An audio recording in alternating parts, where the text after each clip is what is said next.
This is the Intuitive Leadership Mastery Podcast. What would it take for you to double your profits and half your stress with your intuition? Learn how with your host, Michael Light.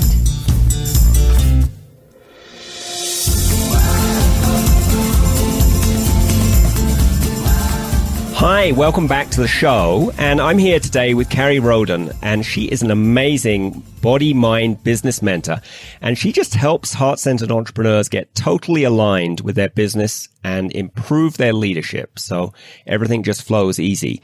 And we have a lot of exciting topics here. We're going to be talking about how you can build a culture in your company using your intuition, and how you can customize your leadership style depending on who is in the team that you're leading. Which I think is an important thing that people often miss. And then something that I think is key with intuition is noticing team problems ahead of time so you can fix them before they turn into disasters. Because I think everyone listening to this has probably had a team disaster or two under their belt. And wouldn't it be nice if you could tell they were coming and head them off ahead of time? And then we're also going to look at how you can inspire team members to lead themselves so you can be a steward of your team and give others permission to lead and empower them. And also, we'll talk about how Carrie learned maybe a painful lesson that the rules corporate right way doesn't always work for team leadership, and how she learned to be a successful renegade leader. And then we're going to talk about how you can come into alignment as a leader on a cellular level with your business and why that is important for having a successful business. And why aligning with your higher power makes more profits and more joy in your business. And how you can lean into leadership, even if you're not born a leader. You know, some of us were born leaders in school and were the class president, and some of us decided later in life we have a wonderful business and now, oops, we have to lead. So welcome, Carrie. Well, thank you so much, Michael. I'm so happy to be here. So you mentioned that building a culture, you can use your intuition to help you build a culture. I'd love to hear more about that. Yeah, so, it's funny how you figure things out, but I did that and have continued to do that in my life. But my first really experience with that was I had been a high school and college athlete. I graduated college and thought, okay, what am I going to do now? And recognized I'd always been team captain and things like that, but really I kind of didn't know what I wanted to do career-wise. And so I went into coaching. So I became a high school and then later college cross-country and track coach. And it was with my athletes that I really leaned on my intuition to kind of find a way to build a culture. And of course, I didn't know at the time, I didn't set out going, I'm going to create a culture. I just was trying to figure out what is it going to take to make this team successful. And having been a part of highly successful teams in the past, right? Anybody who's been on a really successful team and also maybe been on teams that were mediocre knows that there's like that intangible difference. There's that, that it factor. There's that thing that exists on a highly successful team that maybe doesn't exist on a team that has more talent or, looks better on paper, right? There's something unique and intangible. And I was looking for how to create that. And what I recognized, right, is that bond, that willingness to go above and beyond. And that specialness of highly successful teams is really nothing more than, or is the result of nothing more than the culture that you create, right? And so I went about looking at, okay, how do I create a culture of excellence? And how do I create a culture of personal responsibility and team responsibility? And how do, I was just asking myself questions. Didn't really even know at the time that I was asking my higher self questions, right? I would journal or I didn't know I was using these intuitive tools. I was just asking myself questions and kind of feeling my way through.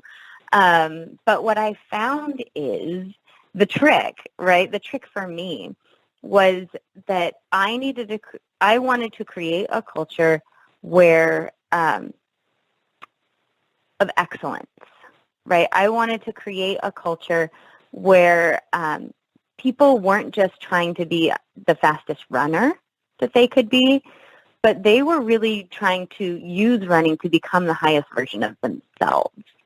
And when I started doing that, right, I started, teaching personal development or asking questions or even delegating some of the leadership responsibilities to the 14, 15, 16, year-old members of my team. That is when the real magic happened. So I don't know if I've answered that question directly, but it really was just sort of when you're creating a culture, it's about asking the question, what does this group need? Getting quiet and listening for the answer. And as I did that, right, I got different answers on different days of the week. But at the core of all of it was me recognizing, and maybe that's the deeper question, is what's my role here with these people, right? Because as a coach, as a running coach, I could give them workouts and get them running fast. But, even when I started doing this, I was 21, 22 years old. I recognized I had a responsibility to these people. And of the hundreds of kids who I was dealing with, it wasn't really my job to create Olympians. So what is my job really? And as I got quiet and let the answer to that come, I recognized it's to build up these humans and to help them create the experience they want here during their time with me. So that sounds like an amazing experience of using your intuition to build a culture and a team by asking questions and then getting quiet and listening for what your higher self, your intuition wanted to say to you. And your initial experience was as an athletic coach, but it sounds to me everything you did there would work just as well in a business setting with a team that you wanted to work excellently and to work well together and be successful, and for each of the people to grow as they're part of the team. Well, yeah, that of course that's what happened. So initially I figured it out with high school athletes. And then I started coaching college athletes and realized, hey, same principles apply. Then I actually became a stay-at-home mom and was involved with a preschool and was on the board and recognized, oh, here it is, the same principles. Like, it doesn't really matter if we're dealing with, doesn't matter what the age or the relationship of the people that you're gathered around. So it took me a while to actually realize it when it came to the quote unquote real business world. But yeah, it turns out people are people, humans are humans. Everybody has a need to feel seen, to feel heard, and to feel valued.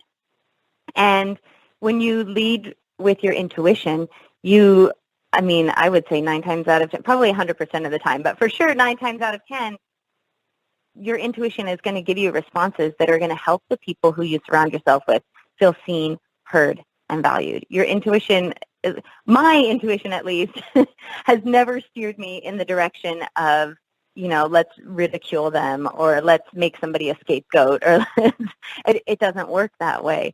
I went to a training a long, long time ago, and I heard John Maxwell speak, and he said something that really stuck with me, and he said there's 2 kinds of people in the world.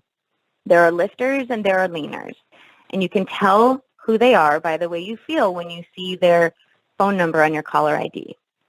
And a lifter, right, as I say that, right, you recognize the lifters and leaners in your life. The lifters are the ones that when you see their name on the caller ID, it lifts you up. Right? It makes you feel excited to talk to them. They're going to uplift and inspire you. And I recognize that's who I always wanted to be.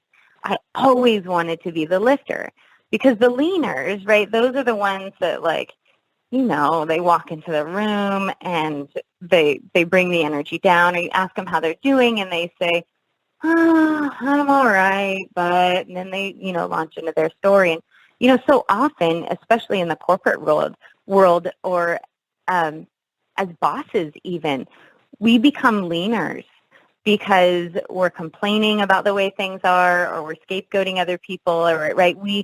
We're not the kind of person who, when you walk into the room or somebody sees you on that caller ID, they're excited to pick up. And when I made that shift for myself, in terms of always being that to the people who I surround myself with, and especially to the people whom I'm entrusted to lead, that's when the good stuff happens. And that's when the culture, like, if you just decide to be a lifter, to be an encourager, to be an uplifter, and to help other people shine, so much about being a good leader is helping other people shine, right? It's not always keeping the spotlight on yourself, but highlighting the people around you. So that's what I realized in leading humans. If you can always be a lifter, if you can help people to succeed, right? Find their gifts and talents, find their strengths, and help them live in that, then you're creating a culture of success, always. That is a wonderful way to be a leader, by being a lifter. I think that really helps people be inspired, and it creates loyalty and trust in your team. And it helps people do things as the team they wouldn't even think were possible, which in business is often a handy thing to have available. So, and it's joyful for everyone, you know? So you mentioned earlier you customize your leadership style depending on the team. Is that, you know, do you check in with your intuition on that, or how do you do that? So when it's tricky, right? Because I consider my leadership style, it's not so customizable in terms of, hey, I'm always going to I encourage, uplift, inspire. That's my leadership style. But the how of that, right? What techniques, that's going to vary based on who I'm surrounded with. So a big part of being a good leader to your team is recognizing, who do we have here in this moment? So I think a mistake that so many leaders make is they want to dictate the culture. And, you know, in business, right, we may have stated values or a manifesto or a mission statement, right? It sort of says, this is who we are, this is what we believe. And that, if I can translate it back to my coaching athlete days, right, that would be, this is our program, right? This is, you know, I coached at Edison High School. So we are Edison High School. We are the Chargers. This is what we stand for, right? Those are like your basic values and your shared vision, right? We're going to be for me, right, it was sort of a non-negotiable that we're going to be good sports, that we, of course, we love to win, but if we win with class and we lose with class, right, there's some values that aren't going to change. But within each particular team dynamic, people are a variable. And I think what many leaders overlook is the human capital that they have right in front of them, and the changing culture. The culture of the dynamic changes as the humans around you change. So one of the things that I did that worked so well, and it works great if you have a non-virtual working environment, but you can do it virtually as well. Sorry, my phone is ringing. I don't know if you can hear that. Is I had something that I called trash talk, and I had another thing that was called affirmations, and they were physical containers. So I had a little trash can called trash talk, and I had a little jar called affirmations, and it was something that we did where if you had, especially when I was dealing with teenage drama, but you know what? It's no different with big kids. It's no different with adults. Drama exists. It was an opportunity for people to write their grievances and put them in this trash container where they knew that they would be looked at. And on the same boat, right, if you were going to write a grievance, you also needed to write, a kudos or an accolade or a compliment, something it didn't have to be to the same person that the grievance is about, but something positive that was coming. And then I, as the leader, on a weekly basis, would go through those so that I had my finger on the pulse of what was going on. Now, it was completely anonymous, right? But it helped me to find out, right, if there's trash talk coming in, that there's a problem. It helps me say, okay, look at this. This is a problem. And often maybe it was about me, right? Maybe people didn't like the way I was doing. So it gave me the opportunity to look at myself or to address, a dynamic that might be coming up. And it also, and this is the really important part, is those kudos and accolades and affirmations. Those gave me a chance to address the unsung heroes, right? To highlight, to affirm the people who, may have gone unnoticed if somebody else hadn't, may have gone unnoticed by me, the quote unquote leader, if somebody else hadn't given me that feedback. And then the other thing that I've done, which is so, so, so helpful, is empower the people in your community in your team to teach. I started this with athletes, but I started a Friday inspiration. So we had races on Saturday. I started a Friday inspiration, and you got to volunteer for it. And then if the season was going on and you still hadn't volunteered, I might ask you to do it. But it was where you share something that helps inspire, encourage, or uplift you before a race. And it's so easy to translate that over into the business world as well.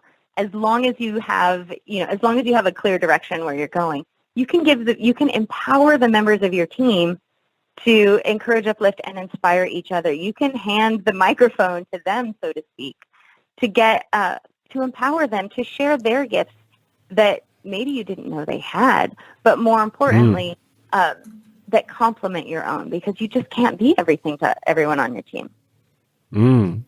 Well, I think that's a great way to keep people enthused about the team, and also to learn what's going on under the surface so you can head things off. I do a similar thing intuitively by feeling in. Intuitively, I visualize all the team members in chairs in a circle, and then I see what I notice about them. And I often get valuable information intuitively that someone's not paying attention, or they're distracted, or they're feeling depressed, or whatever's going on. So I think that's a great thing to do that you're doing there. Now, you mentioned teaching as one of the ways of giving people permission to lead. Were there any other things you did that empowered people to lead themselves? Yes. Well, so I told you one of the things that I wound up doing, right, is, and I still do. I do this even with the women entrepreneurs who take my program. I set it up like from the very beginning of, here are my Carrie-isms, right? These are my sayings. And ultimately, all my Carrie-isms come down to personal accountability and leading yourself, right? Becoming the best version of yourself possible. So like one of my Carrie-isms I say all the time is, behave like the person you hope to become, right? So one thing that I have done, right, is just to bring those things back around, right, to keep your core values and bring them back around. Michael, I think I got carried away in answering the question and forgot the original one. So could you ask me again so I don't go on a tangent? Oh, no worries. So it's how else you empower people to lead. Oh, yes. So one thing that you can do, and this is so fun, and this is actually to empower them to lead intuitively, is when you get a new group of people together. So now that I run, online programs, like within this works really well in mastermind situations. The first meeting, you're laying the ground rules, depending on how much time you have. But the first or second meeting, you empower the people in the group to intuitively affirm each other. So this is a group of people that generally doesn't know each other super well, or maybe they know each other kind of on a, they've met in other groups, but they don't really, really know each other. And if you have people in your group who do know each other really well, you can require them to affirm someone who they don't know really well. But I did this as an experiment a couple years ago, and it worked so well that now I do it every time I have a new group. And you just tell them, all right, everybody in the group needs to send an affirmation I think I've done it both ways. I've done it where we do it live, just give a quick affirmation to somebody in the group, which, could be, hey, Michael, how I'm feeling about you today. You're just radiating love and warmth and glowing in kindness. And you can also my friend actually did this. I'm gonna incorporate it. Is you can give them an intuitive gift, right? So you can give them the opportunity to say, there's no price limit. If you could give this person anything in the world, what would you give them? So I could say, Michael, I'm giving you this magical necklace, and as I'm putting it on you, you are now empowered with a magical healing touch, right? And it's an opportunity and everybody you touch now, when you're walking through a crowd and you put your hand on someone's back or you bump into someone, they're immediately feel peace and relief and healing. Now, I don't know you well, Michael. I don't know if that's a gift that you currently already possess or one that you would like to have, right? But it's me sort of tapping into my intuition, giving you an affirmation, and also a gift, like and people have given, somebody didn't know me in a group, and they said, Carrie, I think you're great, and I want to give you your own show. You have your own TV show. You're like Oprah. Like, this woman had no idea that was something that I actually do, and that was a huge dream of mine. And so her just intuitively affirming me helped affirm both her helped her lead, helped her trust her intuitive abilities, and it also made my day and encouraged, uplift, and inspired me, and made that dream I had even more real. So what I'm getting at is, if you have a group of people, it's such a great thing to do is to tell them, I know you don't know each other very well, but I want you to send them an affirmation. It can be a card, it can be a gift, you can make them a video, and I would give them a whole week until we meet again to do that. But that has so quickly bonded the team. When they come back and they talk about what they got, and people are so touched and so moved, and it's such a powerful activity. And that creates a culture so quickly, right? When we just start affirming each other and then are able to talk about what that affirmation meant to us. It's really a powerful activity. I love that. And I love the gift you gave me. And I do have that power already. And I'm happy to receive a necklace that gives me it again. So, all right, good. So I'm kind of guessing that when you first went into the corporate world and were trying to follow the corporate rules and the right way to do things in the corporation, that way didn't really work for doing this kind of team leadership. Tell us a bit more about that. Yeah, so I actually didn't. I've never been quote unquote corporate. I'm in the business world now, but I'm on the entrepreneurial side. But in this whole entrepreneurial realm, there's these gurus out there, right, saying this is how you do it. Here's the blueprint. Here's the formula. Here's my secret to success, right? And when I was new into this realm, right, I just told you my background is I was a high school cross-country and track coach. I was also a high school teacher. Then I became a stay-at-home mom, and I dabbled in being busy with volunteering on my kids' school boards and things like that. But when I really got serious about, okay, I want to build a business, I looked around, right, for where's the experts, where's the how-to, where's the manual to create a successful business. And especially having been someone who was successful at academia, and I feel like that the corporate structure is actually often quite similar to like the school structure, right? There's sort of hoops you have to jump through, and yeah, bells ring and you're supposed to do something different, and you should obey your superiors. Don't speak up in class. And so there's this hierarchical, if that's a word, right? There's a leadership that it's a positional leadership. And what happens with positional leadership is, as anybody who's spent a lot of time, I work a lot with a lot of people who are in recovery from the corporate world.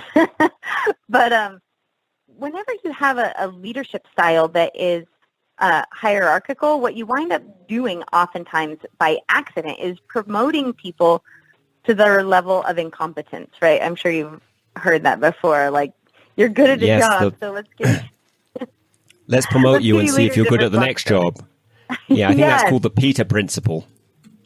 Okay, well, so when you have that, then as a leader, right, you're sort of looking around going, what are the rules?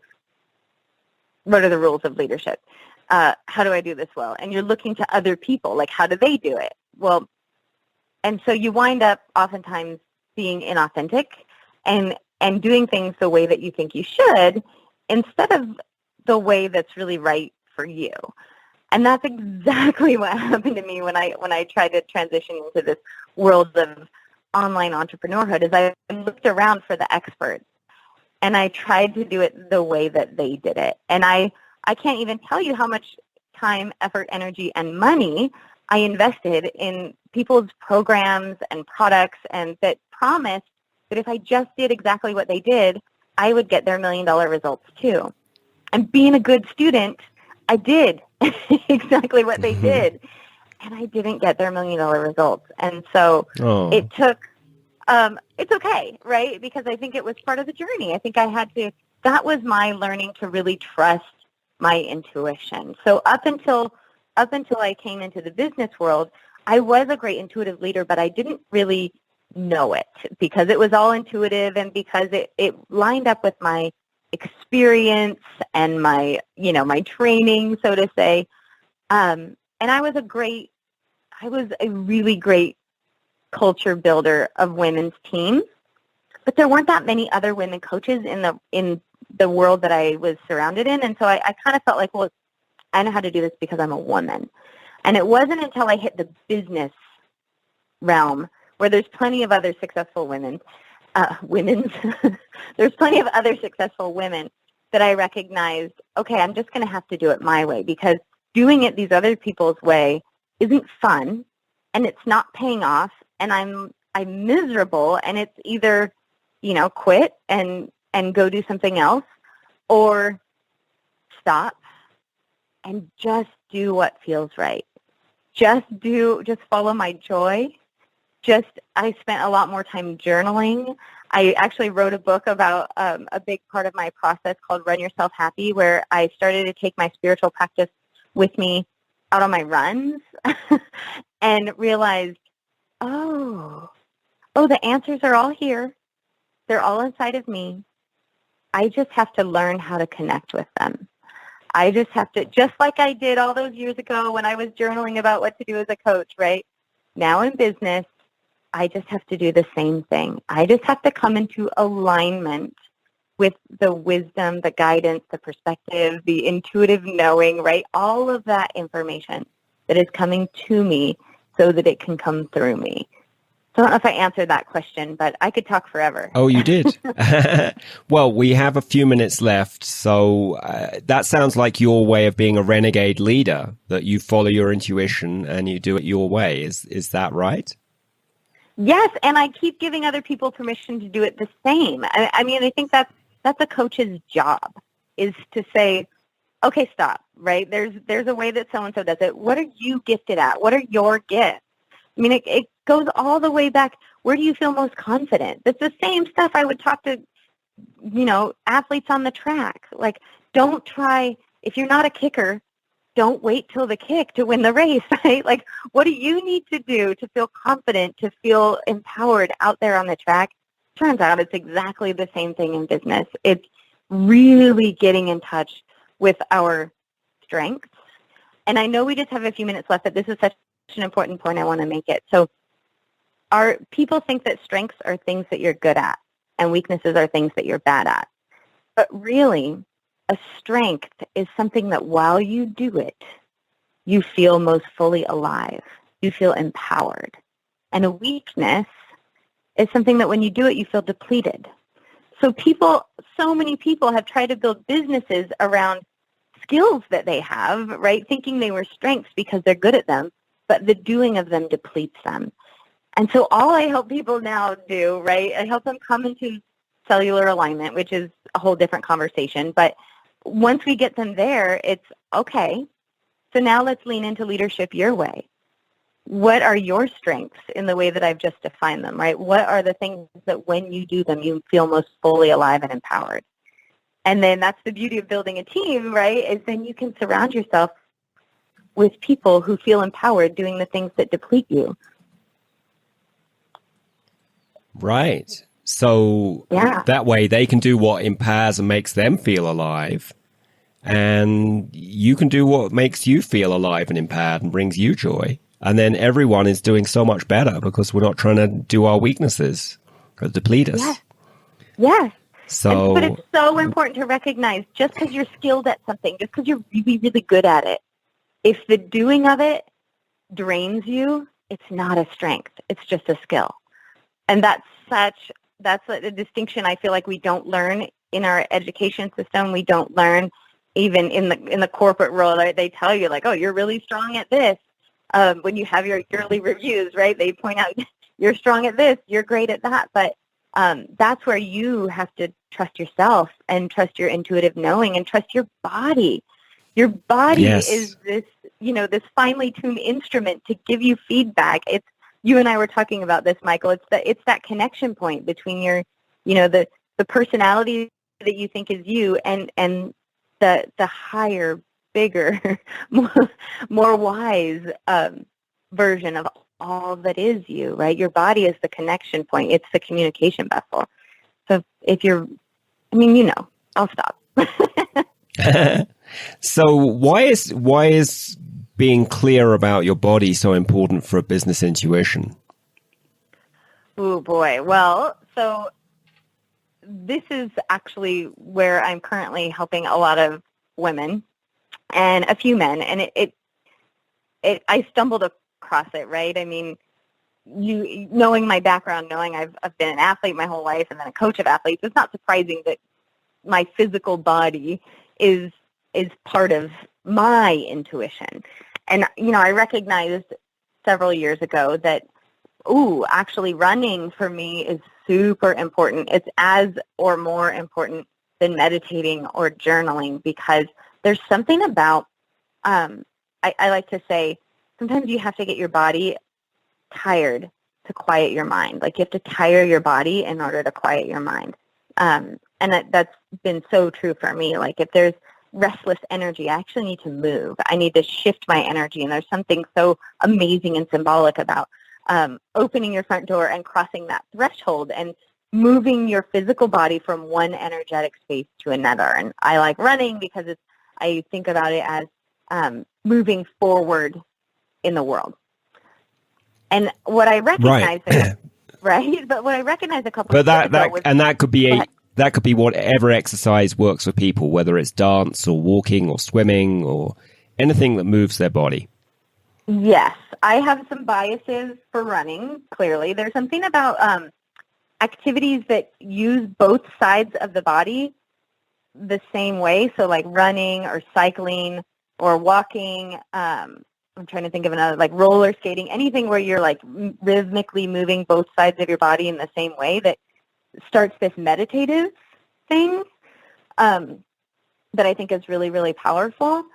But what I recognized is while I was running, while I was moving my body, and I was tapping in, right? I was praying while I was running. I was, listening to my intuition. I was getting answers. I was noticing that I would ask a question.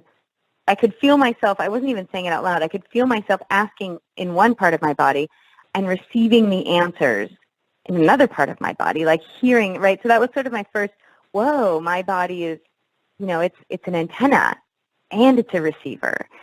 And I did a lot of research on that. But anyways, where I am now, though, is I sort of took that a step further because a couple years ago, my physical body kind of started to do some things I wasn't used to it doing. It was putting on extra weight. I was having some strange hormonal symptoms. I was just wasn't feeling at home in my own skin. And for someone who had always been an athlete, that was strange. And it didn't seem to matter what I did. I couldn't find myself in my body anymore. And I came across something called the hormone reset diet, and it helped me reset my hormones and rebalance my metabolism. And while that was wonderful, so I did this purely for the physical, right? But while that was great, what happened beyond, clearly that was the next step in my evolution, because what happened was I recognized, By balancing my hormones, I've come into cellular alignment. Like, I'm not just in physical alignment, right? It's not just an adjustment. It's not just a yoga practice. It's not just me going on a run. But that I'm now in hormonal alignment, that my cells are as healthy as they possibly can be, and that I am a clearer vessel than I ever have been to receive that wisdom, that guidance, that intuition that is coming to me. And it was truly miraculous what happened, like how quickly things clicked into place when I got myself into alignment on the cellular level. So, of course, what and happened... how did that help your business? Well, so one thing that really cleared up is I had been struggling with brain fog, right? Like not being super productive. And you know this, right? When you're out of alignment, it doesn't really matter how hard you work. It's kind of a waste of effort and energy because you're not as productive as if when you take the time to get into alignment. So I became way more productive, but also the inspiration, the guidance, the wisdom, and the inspired action that followed, I accomplished more I quickly accomplished in 6 months what I had been tirelessly working really hard for 5 years to figure out. I got myself into physical alignment, and boom, things started to click into place. Like things that were hard before became easy. I'm not kidding. It was nothing short of miraculous. And so doing this helped you align with your higher power. Doing this helped you align with your higher power more easily. You could hear your intuition much more easily than you could previously. Yes. Yes, absolutely. Like in my tuning in, answers were quick and clear and focused and action oriented in a way that I think that my physical body previous to that, right, had just been a little bit of like I like to think of it, if you think of it as like a funnel or something, that the infinite wisdom of all that is being funneled through my body. But that my little funnel hole was so clogged up with grease and crud and crumbs or whatever that, things were just barely able to trickle through. And I would get a nudge about something, but then I wouldn't be clear on how to execute or like what the next steps were. I would fall back into overwhelm. And as soon as I got the gunk cleared out, right, the physical gunk in my body on a cellular level, once I cleared that out, boy, did things move quickly. It was almost like you were using glasses to read and there was a lot of dirt on the glasses and you were having trouble reading the messages. Beautifully stated. Yes. And then someone is like, well, here, let me clean those for you. So let's wrap up by talking about what do you do if you're called to serve others or you're building a tribe, but you've never been you weren't a natural born leader. Is it possible to learn how to lead? Yes. So here's the thing. We have this idea of what a leader looks like, but and it's usually, right, like if people have images of someone standing behind a podium or standing on top of the hill, or sometimes people have an image of like someone, behind the horses with the whip, right? But that's not what a leader truly is at all, right? A leader's a lifter. That description sounded more like a pointy-haired boss from Dilbert. Yeah, but so often I hear people say, but you're a leader. I'm not a leader. Like, I'm not like that. But the thing about leadership is it's about finding your unique style. It's about creating your culture, and it's about what we just talked about, living in your strengths. So that means doing the things that empower you, right? That while you're doing them, you feel most fully alive.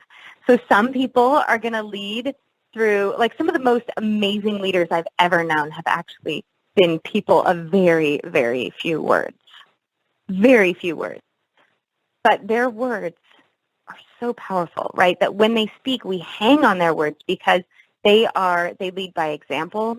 They lead by intention. They lead, like, they're the quiet sort of, like, everybody respects them. Everybody cares about, I don't want to say pleasing them, right? But everybody, I guess respects is the word, right? They lead through their actions and through the energy that they bring with them.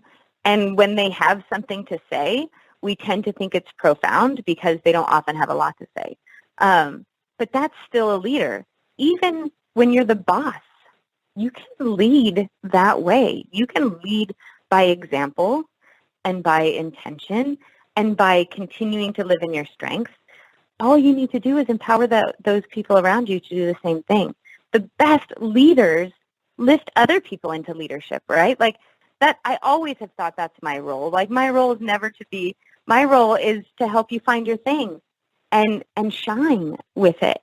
And that should be every leader's role with their team, right? Is to help them find whatever people you have gathered around you. You want them to find their zone of genius, their point of pure, blissful excellence, right? You want them living there. When you do that, you're empowering them to lead. So I always say, you don't lead from above. You lead from beside and beneath. That sounds like a wonderful piece of wisdom to do that. And I found a Nelson Mandela quote that's similar to that. He said, "It's better to lead from behind and put others in front, especially when you celebrate victory when things that are nice occur. You, the leader, take the front line when there is danger. Then people will appreciate your leadership." Ooh, good. And that's ultimately, he said it so beautifully. I'm thinking more of like the buck stops here moment, right? Like if it's your company, if it's your corporation, you are responsible, right? You're responsible for the culture, but your whole, and you're responsible, right? I guess if the shit hits the fan, right? You're not about to pass the buck. Even, right? You stay in integrity, even when it's might be easy to do that, right? You take responsibility for the culture that you create, the culture that created that problem, whatever it is. But yeah, when things are going well, when there's like, don't take all the glory, right? That's your opportunity to spread. If you can spread the glory, if you can highlight other people's successes, if you can, how many times do you hear like, well, it was a team effort, right? Like if you can highlight, we couldn't have done it without so-and-so, and if it wasn't for, Sally Sue's input, like that is true leadership. I love that. Great. Well, it's been wonderful having you on the show, and I will include your website and all your other URLs and the link to your book and some of the other resources we mentioned in the show notes. And I'm looking forward to creating wonderful culture and intuitive teams using all the wonderful ideas that we've discussed here. Well, thank you for having me, and thank you so much. I told you before we went on air, thank you so much for your book. It is energy infused. It is really just helping me go deeper and deeper. I couldn't appreciate it more. I'm so grateful to have spent this hour with you talking about this topic, and I'm excited to actually return the favor and interview you on my show. Well, I will look forward to that. Thank you, Carrie. You're welcome.